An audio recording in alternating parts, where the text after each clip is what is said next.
worry if you can't hear what I'm saying. I couldn't even hear myself. This is the loudest sound you could possibly conceive. And, as it turns out, the cleanest.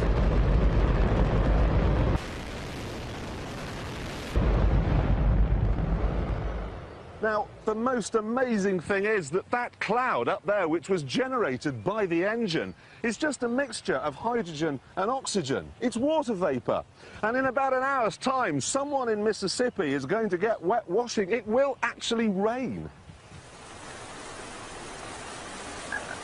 I told you! It's raining! That's unbelievable!